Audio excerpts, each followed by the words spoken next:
Welcome to the lecture on Engineering Statistics and Linear Algebra. So in this lecture, I am going to discuss about the concept of orthogonality. So before learning about orthogonality, let me tell about the inner product. If U and V are vectors in R power n and this V and U are denoted by n cross 1 matrices, then the condition U transpose V is called as the inner product of U and V.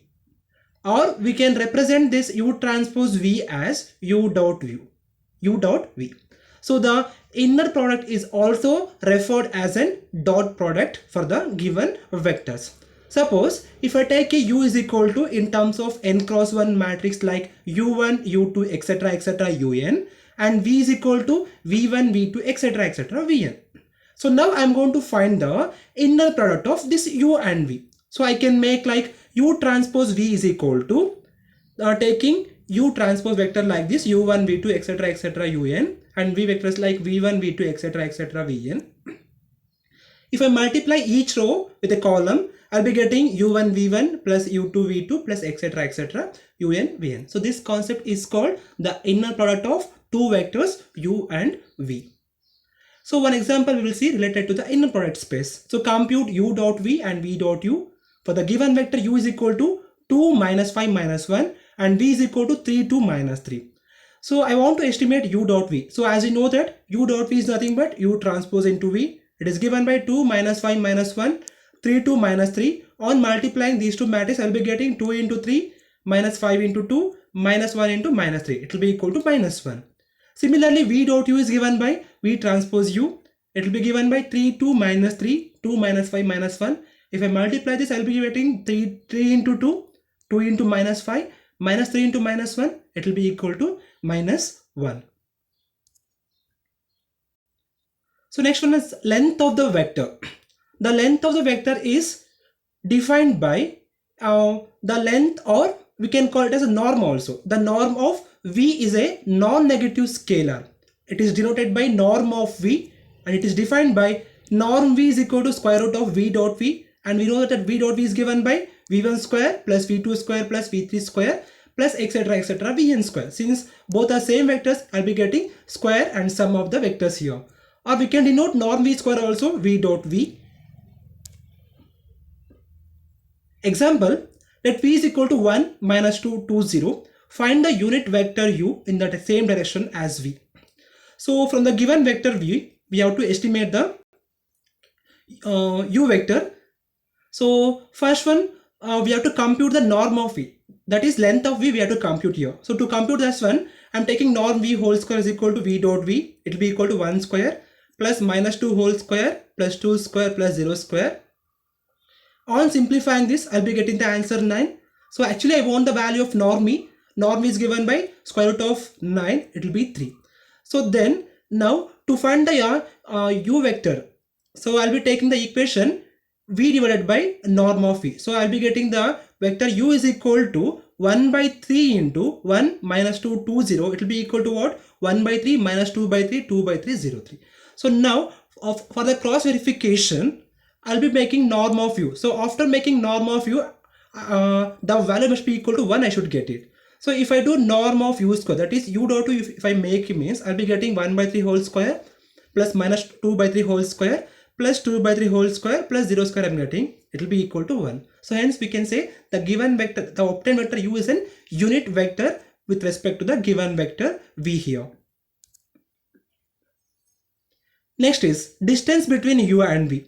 For U and V in R power n, the distance between U and V will be given like distance of U comma V is the length of the vectors U minus V. That is the distance of U comma V is given by norm of U minus V, or we can denote this one as square root of U minus V dot U minus V, as we can write it. Example, compute the distance between the vectors U is equal to 7 comma 1 and V is equal to 3 comma 2. The first thing is we have to estimate the value of U minus V. Subtracting the vector U with V, I'll be getting 4 minus 1. If I found the distance, I mean taking norm on the equation, I'll be getting square root of 4 square plus 1 square. The answer will be root of 17 is the distance for the given two vectors u and v here. So now the concept orthogonal vectors. So here I'll be calling the two vectors u and v are orthogonal in r power n. When means if u dot v is equal to 0, that is u transpose v, if I make means the answers must be equal to 0, then only we can say the vectors are orthogonal vectors. The same vectors can be called as orthonormal vectors also. If u dot u or v dot v is equal to 1, we got it, means we can call those kind of vectors is called as an orthonormal vectors. So next is orthogonal complements. If a vector z is orthogonal to each vector in a subspace w of r power n, then the vector z is said to be orthogonal to w. That is, the set of all vectors z that are orthogonal to w is called orthogonal complement of w, and it is denoted by w with this symbol. Example, find the which pair of vectors are orthogonal. So they have given some vectors here. First one is a is equal to 8 minus 5, b is equal to minus 2 minus 3. Second one is u is equal to 2 2 minus 1, v is equal to minus 1 2 2.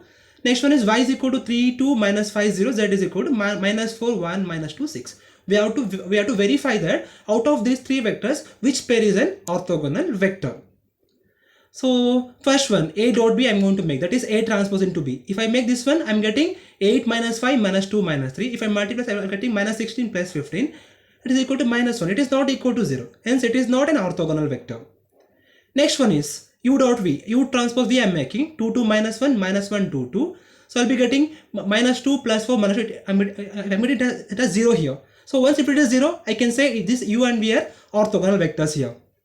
Next is y dot z. So y transpose into z vector, I'll be getting 3 2 minus 5 0 minus 4 1 minus 2 6. So on multiplying these two vectors, I'll be getting minus 12 plus 2 plus 10 0. The answer is 0. So hence I can say the y and z are also an orthogonal vectors. Next is orthogonal sets. A set of vectors u1, u2, etc. un in r power n is said to be an orthogonal set. That is, for each vector, it should be ui dot uj must be equal to 0 whenever I is not equal to j. For example, u1 dot u2 must be equal to 0, u2 dot u3 must be equal to 0, and so on till un minus 1 dot un must be equal to 0 and un dot un must be equal to 0. So those kind of sets and grouping in the same platform will be called as an orthogonal sets. Example, show that u1, u2, u3 is an orthogonal set where u1 is given by 3 1 1, u2 is given by minus 1 2 1, u3 is given by minus 1 by 2, minus 2 7 by 2. So now we have to find the value of u1 dot u2 and u2 dot u3 and u3 dot u1. We have to find it and we have to show these three are orthogonal vectors. So first let me find the value of u1 dot u2. So I'll be getting 3 1 1 minus 1 2 1. So on simplifying this, I'll be getting the answer 0. Similarly, I'm finding u1 dot u3. I'll be getting same 0 only. For u2 dot u3 also, I'll be getting the answer 0. So since all the pair of vectors are 0 here, so hence as each pair of distinct vectors is orthogonal here, I can say that the set u1, u2, u3 is an orthogonal set. Thank you.